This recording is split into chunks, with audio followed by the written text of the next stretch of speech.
Oke guys, masih melanjutkan di Academy Undercover Professor. Sekarang masuk episode ke-8. Bagi siapa saja yang baru mampir nih, bisa maraton dulu dari episode pertama. Dan barang siapa yang mau kasih donasi, bisa melalui Super Thanks. Langsung saja nggak pakai lama, enjoy the story.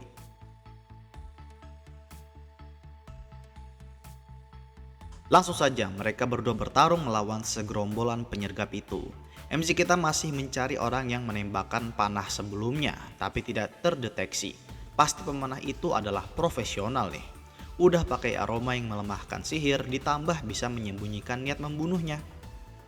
Gak pakai lama mereka kabur dari situ, mengingat ada assassin profesional. Kalau ribut lama-lama pasti bakal kalah. Dan benar saja, assassin itu langsung keluar mengejar MC.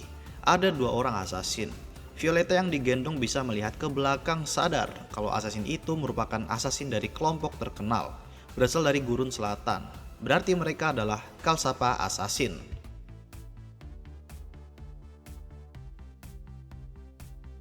MC kita langsung kabur lewat atas atap dan assassin itu bisa mengikuti mereka dengan mudah. Sempat bertarung sebentar di atas atap. Senjata para assassin itu sangatlah berbahaya, terutama pisau lemparnya. Di pisau itu dilumuri racun yang dapat melelehkan apapun. Hampir tidak ada cara untuk menanggisnya. Mereka melanjutkan untuk melarikan diri, sempat lolos bentar dari para assassin.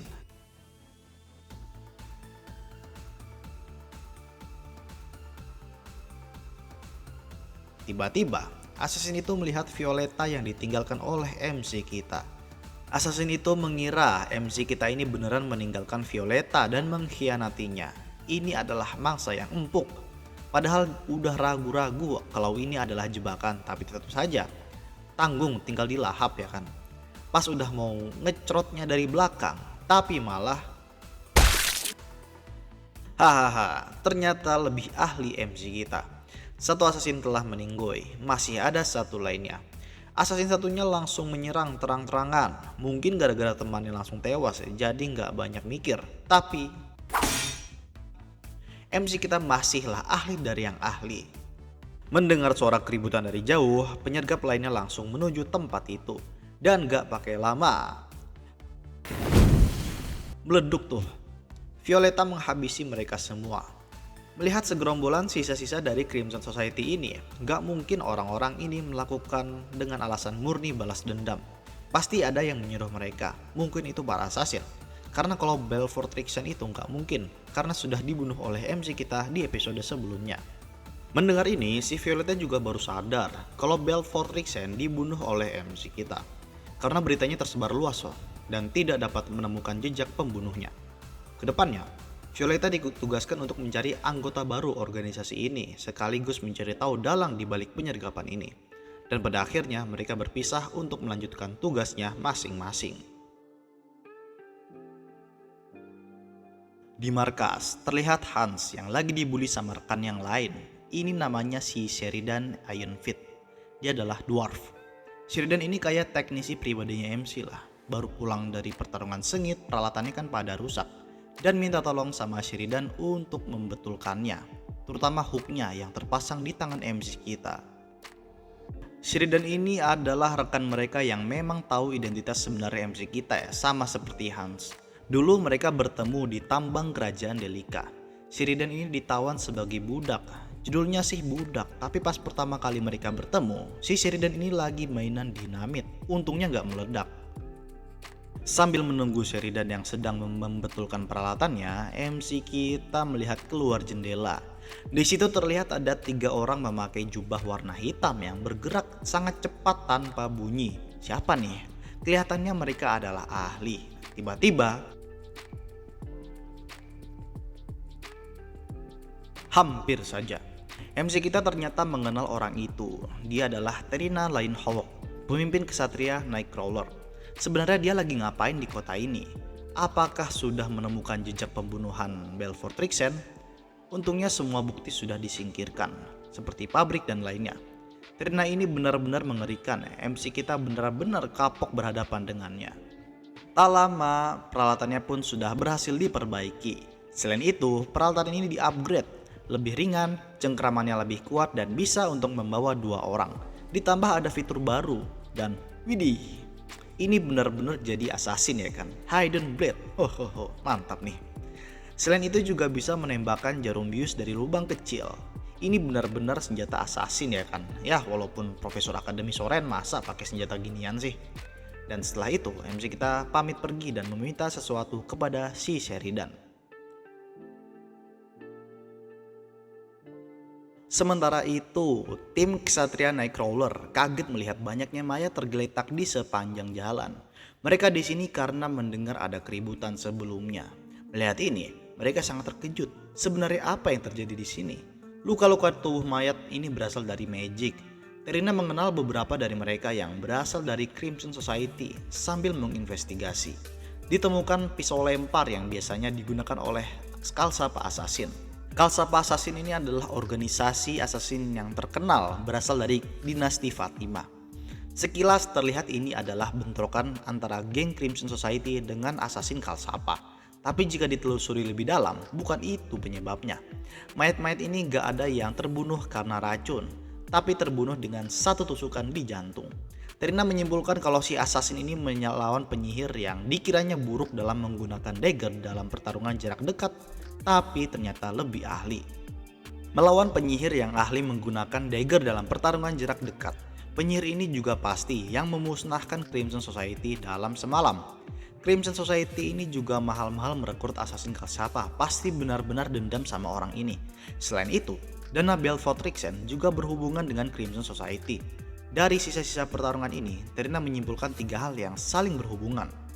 Pertama, orang yang membunuh Belfort dan memusnahkan Crimson Society. Kedua, orang yang membakar pabrik. Dan ketiga, Profesor Akademi Soren yang membakar werewolf sampai habis. Pelakunya adalah orang yang sama. Kasus pun sudah terpecahkan. Keesokan harinya, mereka akan pergi menuju Akademi Soren untuk bertemu dengan Profesor Luger Chelsea dan memastikan pelakunya. Besoknya, Profesor Selena mengunjungi rumahnya MC kita untuk memberitahu kalau ada orang yang mencarinya. Dan benar saja, orang itu adalah dari Biro Keamanan. Di ruangannya di akademi terlihat seseorang dari Biro Keamanan sudah menunggunya.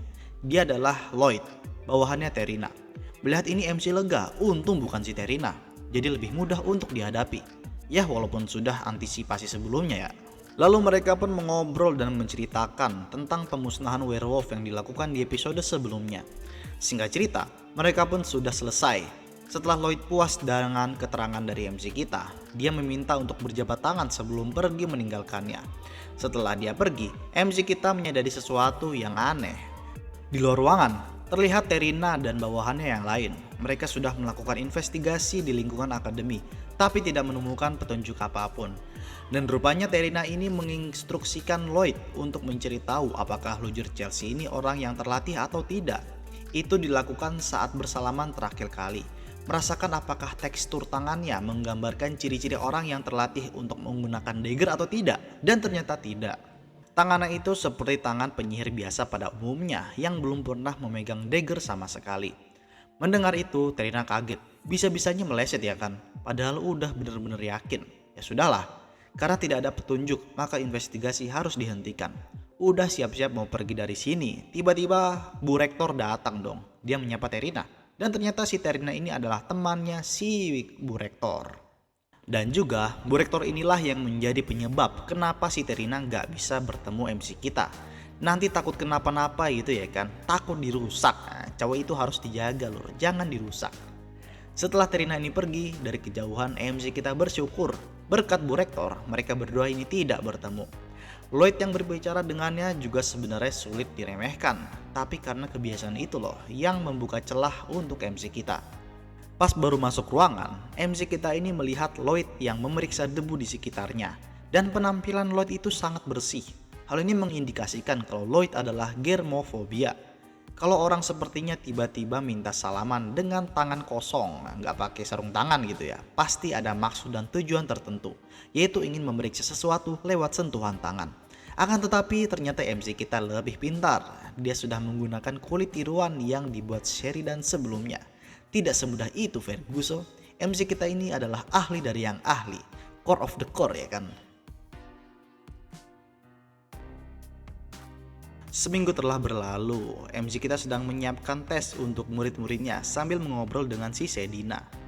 Mereka membicarakan pengumuman yang baru keluar dari organisasi Blackdown. Pengumuman baru itu melarang untuk mengadakan pertemuan pribadi di dalam Akademi Soren.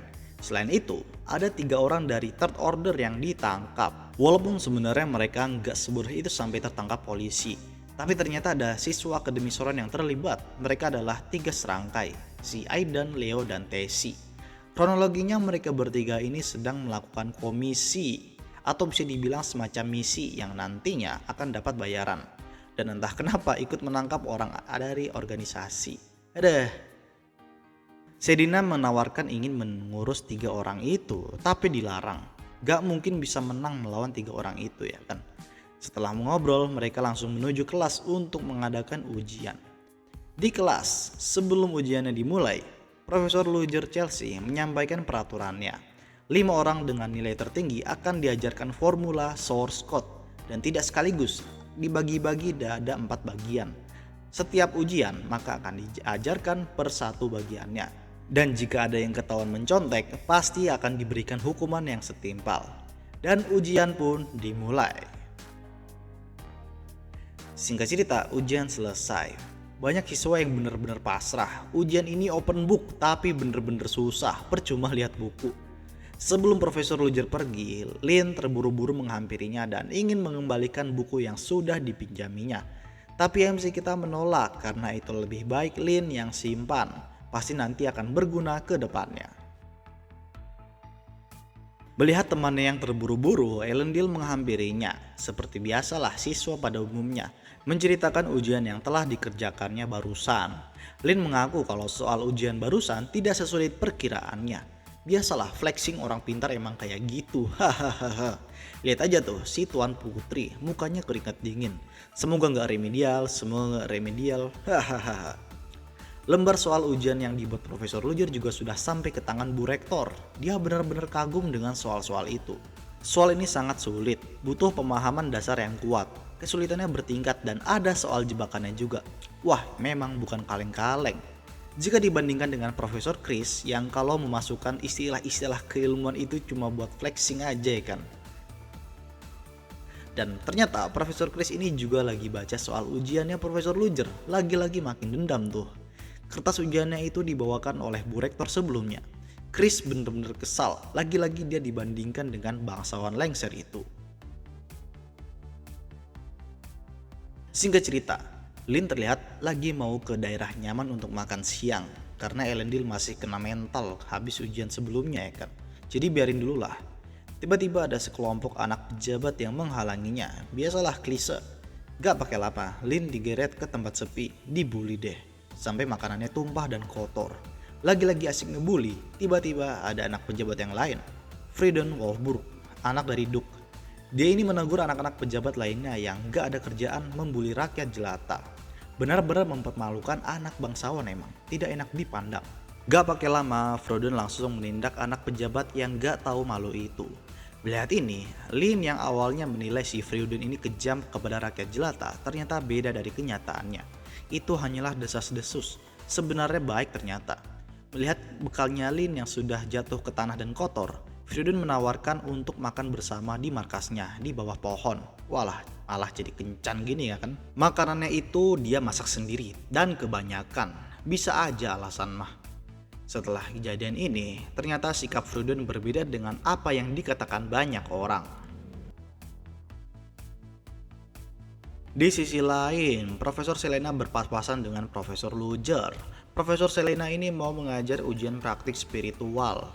Mengingat Profesor Luger yang sudah selesai mengawas ujian, jadi ditawarin tuh untuk datang ke kelasnya.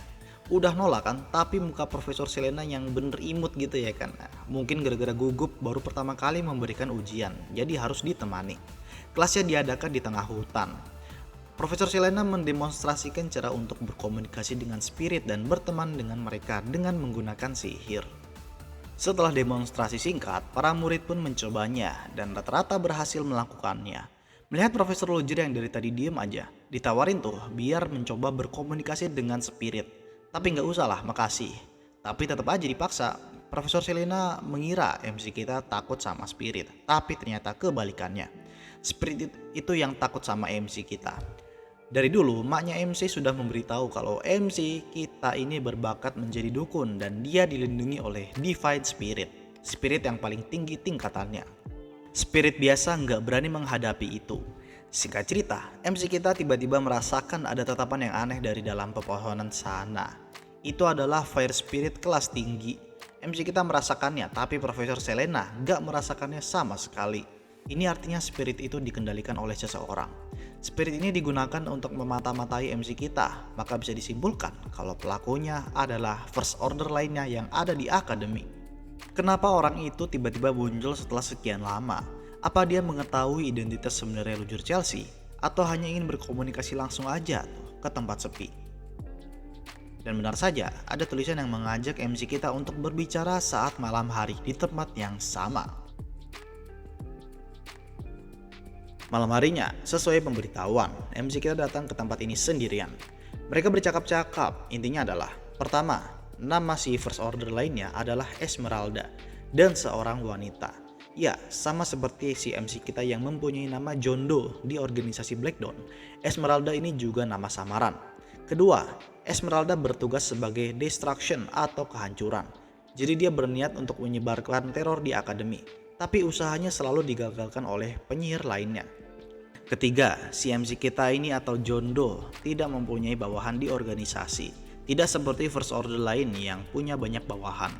Keempat, Esmeralda minta bantuan John Doe untuk membuat kekacauan di akademi, tapi MC kita menolak karena Bu Rektor masih mencurigainya. Nanti kalau macam-macam malah bisa ketahuan. Kelima, Esmeralda tahu John Doe punya bawahan dari organisasi yang juga menyamar sebagai asisten. Esmeralda mencurigai kalau John Doe berniat melakukan sesuatu di balik layar dan mengancam akan melaporkannya kepada Zero Order. Mendengar itu, MC kita marah dan memberitahu alasannya si Dina diangkat sebagai asisten. Setelah percakapan selesai dan MC kita pergi dari situ, percakapan barusan benar-benar membuatnya deg-degan, takut ketahuan ya kan. Dari percakapan barusan, MC kita menyimpulkan kalau sosok Esmeralda ini merupakan penyihir wanita dan seorang elementalis yang bisa mengendalikan fire spirit tingkat tinggi. Yang paling dicurigai pastinya adalah Profesor Elementalis, atau bisa juga murid yang bisa mengendalikan spirit api. Mengingat tak lama lagi akan diadakan acara penyambutan untuk profesor baru, maka orang itu pasti akan hadir juga. Ini adalah kesempatannya untuk mencari tahu siapakah sosok Esmeralda ini. Dari kejauhan, terlihat ada seseorang yang memerhatikan MC kita. Dia adalah Esmeralda, First Order lainnya. Esmeralda ini tidak menyangka si John Doe sekuat itu. Awalnya dia khawatir John Doe ini terlalu fokus sebagai profesor akademi dan melupakan kewajibannya sebagai First Order. Tapi ternyata tidak begitu. Saat acara selanjutnya, Esmeralda ini berniat untuk membuat keributan. Sementara itu terlihat Lin barusan habis makan siang bersama Fruden. Selama hidupnya, dia bisa membaca itikat baik seseorang. Jika ada orang yang mendekatinya, maka dia bisa tahu maksud orang tersebut baik atau tidak. Biasanya orang-orang yang mendekatinya mempunyai niatan buruk atau ada maksud tertentu. Hanya beberapa orang yang mempunyai niatan tulus berteman, seperti Elendil, Fruden, dan Profesor Luger. Ya, walaupun Profesor Luger ini lebih terlihat merasa sedih ketika memandang dirinya. Tak lama tiba-tiba ada yang menyapanya. Dia adalah temannya si Fruden, namanya Henry Presto. Henry ini mau menawarkan pekerjaan paruh waktu kepada Lin. Mengingat Lin ini berasal dari rakyat jelata yang kurang mampu secara finansial. Henry juga heran kalau akhir-akhir ini si Fruden sering menghabiskan waktu bersama si Lin ini. Setelah dijelaskan maksudnya, Henry malah ketawa. Bisa-bisanya si Fruden ini disebut orang baik, tapi ya memang baik sih. Singkat cerita, malam di mana diadakannya pesta penyambutan profesor baru telah tiba. Yang hadir di situ bukan cuma profesor dari akademi saja, banyak tamu-tamu penting yang juga hadir datang. Akhirnya bintang utamanya sudah tiba, para profesor baru, dan yang lebih ditunggu-tunggu akhirnya muncul juga. Jeng jeng jeng jeng.